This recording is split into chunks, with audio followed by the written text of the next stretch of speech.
Hi there, my name's Amy. I'm a Senior Associate in the HM Connect team at Harper McLeod, and today I'm going to do a short video to show you how to make a simple cloth face covering.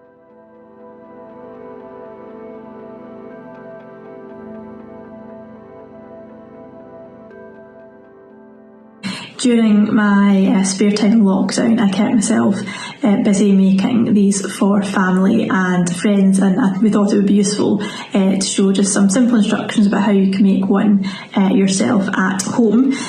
Of course, this isn't a medical or surgical grade face mask. It is a simple cloth face covering, but it certainly ticks all the boxes for anything that you need to go into the shops, go on public transport, or any situation where social distancing is a bit more difficult. And here's the finished product that we are going to make. Okay, so we'll start by going through the bits and pieces that we're going to need to make our face covering. First of all, of course, we need some fabric. I have some here, which is just a scrap from a quilt that I was making, but you can use anything that you have handy. This is, of course, a great chance to upgrade or upcycle any clothes that you're thinking of getting rid of or flinging out. The only thing I suggest that you look out for is just making sure it's a non-stretch woven fabric, because that will make the sturdiest face covering. Next, you need a circular template to draw around and cut out. After a bit of trial and error, I found that this 24cm cake tin works best to make a covering that will suit most face shapes and sizes. Of course, if you don't have a cake tin handy, you might find that you have a dinner plate that's a similar size, or of course you could use a good old-fashioned compass if you get stuck. Next, we have some elastic to hold it on. Again, a bit of trial and error. I found that a rounded elastic that's about 2 to 3 mil in diameter will make the comfiest thing to hold your covering on. It's a bit tricky to get hold of elastic at the moment, but I suggest you maybe start by checking out any local haberdasheries that are nearby, feeling which you could probably be able to grab some on eBay or Amazon. Next, we have some thread for putting it all together. I'm going to use a black one today so you can see easily where my stitches are on the camera, but of course you can style that up however you like. I've got a marker here for drawing round our template and some scissors for cutting it out. The last two bits of kit you need are, of course, a sewing machine. So if you've got one that's gathering dust in a cupboard, this is the perfect chance to get it out and get it going again.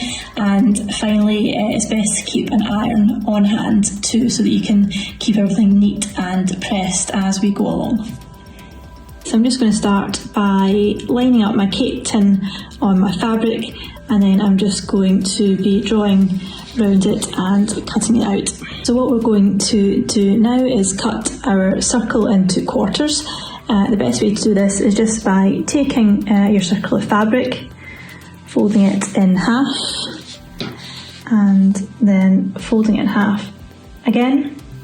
Just line it up so it's nice and neat. If you then take your scissors and put them in the middle, you can then cut along here and then carefully turn it round and then snip in between the two new folds that you have there, and that'll give you 4 quarters for your circle. The next thing we're going to do is put these into pairs. So what you want to do is take the right side of your fabric, which is the side that the pattern is on, and put 2 of your quarters right sides together and match them up just like that. Okay, what I'm going to do with my pairs now is just using a simple straight stitch, is just to sew along the curved edge of the material. I'm going to do that with both pairs and just starting and ending with a little back stitch to make sure everything's nice and secure. What we're going to do now is sandwich our 2 bits of fabric together. So if I just slot one into the other so that the fabric has its right sides facing together, and I'm just going to nestle these seams together at the top. To make sure there's no sort of bulky seams in the face covering, I'm just going to make sure one seam's going in one direction and the other one is going the other, and we can just pop a pin in there to secure it, and then we're going to flip it around and do it on the other side. So I have this seam facing right, so I'm just going to make sure that is the same at the other side of the covering.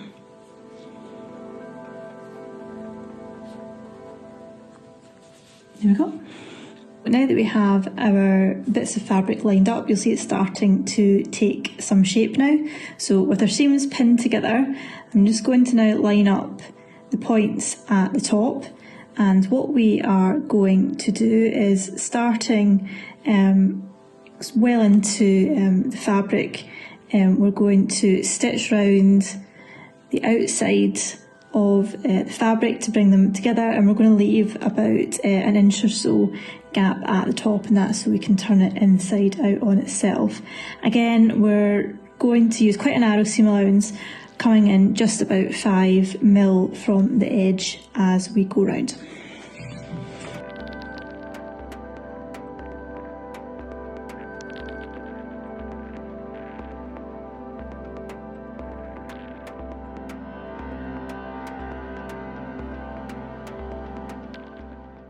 So now that we've got it turned the right way round, the first thing we're going to do is find the gap that we left, and if we just sort of roll the edges, it will want to sort of sit this way naturally, and line those up.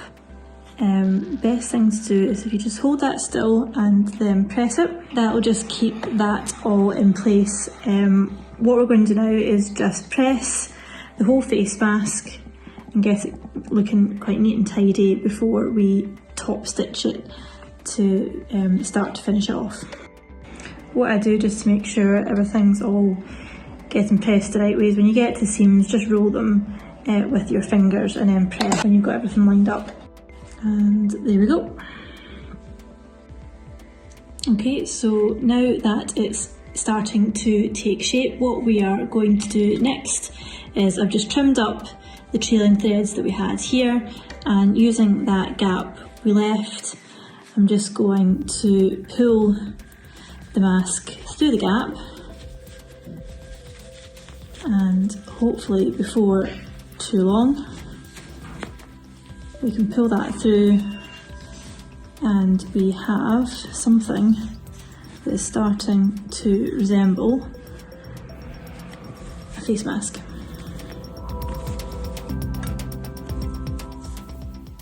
So what we are going to do now is just start to finish the mask off by just doing a top stitch on the outside, and we're just going right round the edge. That will make it look nice and neat and tidy, and also means that we'll get that gap closed up as well.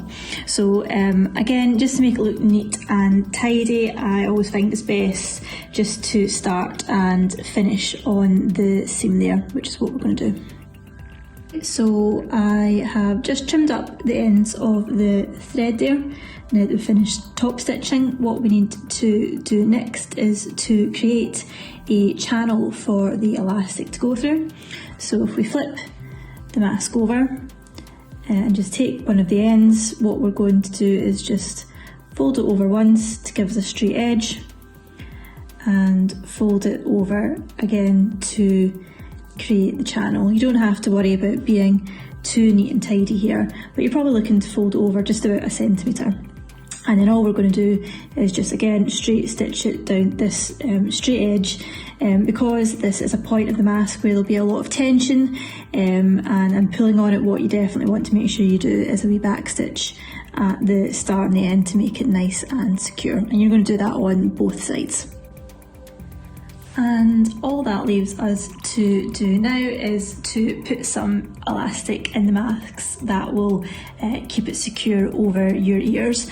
How much elastic you need will obviously vary on the size of the head of the person that you're making the covering for. As a general guide, I have found around 24 centimetres will fit most people, maybe going up to 25 if it's someone with a bit of a bigger head, or going down to 23 if it's someone that's got a head on the smaller size. Again, how you fix this is largely up to you. What you might find is perfectly workable is just by poking through the elastic. You can tie them in a knot and then just push the knot through to your channel, and that will be all covered up and look nice and neat. What I quite like to do, just to make it extra secure, is just by popping the elastic into the channel, you can then do a small stitch just down to secure it in place, and that's what we're going to do now on both sides, just to get it finished off.